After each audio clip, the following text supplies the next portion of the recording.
মামলার এজাহার এবং গ্রেপ্তারকৃত আসামিদের যে জিজ্ঞাসাবাদে আমরা জানতে পারি যে ভিকটিম এবং এই মামলার বাদী ইমরান তিনি গাজীপুরের স্থানীয় অধিবাসী এবং তিনি একটি বেসরকারি গার্মেন্টস প্রতিষ্ঠানে কোয়ালিটি কন্ট্রোল ডিপার্টমেন্টে চাকরি করতেন এবং সেখানে যে আসামি নার্গিস বেগম এবং বাদল তার বাসার পাশে বেশ কয়েক বছর আগে সেখানে বাসা করে বসবাস শুরু করে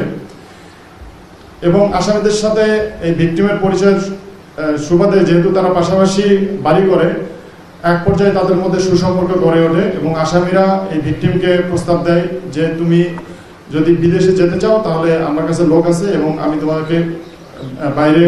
উচ্চ বেতনে চাকরির ব্যবস্থা করে তোমাকে বিদেশে পাঠিয়ে দিতে পারবো। তো এই প্রস্তাবে ইমরান যে আমাদের ভিকটিম রাজি হয় এবং সে এই এজাজুল হক রতনের সাথে পরিচয় করিয়ে দেয়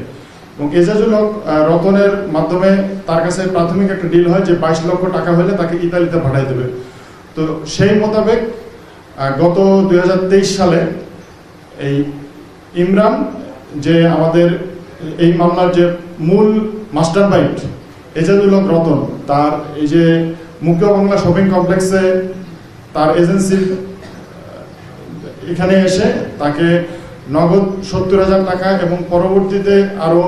5,20,000 টাকা প্রদান করে। যখন সে ইতালিতে যাওয়ার কিছুদিন পর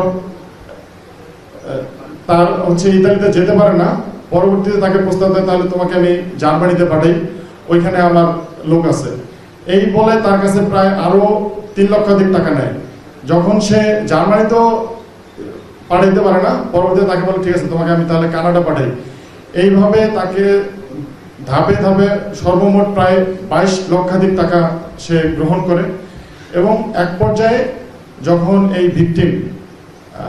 তার সাথে আর কোনো যোগাযোগ করতে পারে না এবং যখন মুক্ত বাংলা শপিং কমপ্লেক্সে তার সেই এজেন্সির এখানে এসে দেখে যে সেই জায়গাটা বন্ধ এবং আশেপাশের লোকজনকে জিজ্ঞাসা করে সে বেশ কিছুদিন আগে এখান থেকে এই এজেন্সির যে ইয়াটা ছিল, তার যে প্রতিষ্ঠানটা ছিল সেটা বন্ধ করে সে অন্য জায়গায় চলে গেছে।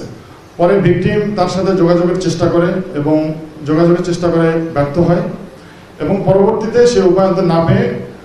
আমাদের র্যাবের কাছে অভিযোগ করে এবং ডিএমপি শাহালি থানায় একটা মামলা রুজু করে। পরে এই মামলার পরিপ্রেক্ষিতে আমরা ছায়া তদন্ত শুরু করি এবং বিভিন্ন তথ্য প্রযুক্তি এবং গোয়েন্দা তথ্যের ভিত্তিতে আসামিদের অবস্থান শনাক্ত করি এবং গতকাল রাতে অভিযান পরিচালনা করে ডিএমপি মিরপুর এবং টঙ্গী আশুলিয়া থেকে তাদেরকে আমরা গ্রেপ্তার করতে সক্ষম হই এবং আসামিদের এবং ভিকটিমকে ব্যাপক জিজ্ঞাসাবাদে আমরা আরো কয়েকজন ভিকটিমের সন্ধান পেয়েছি,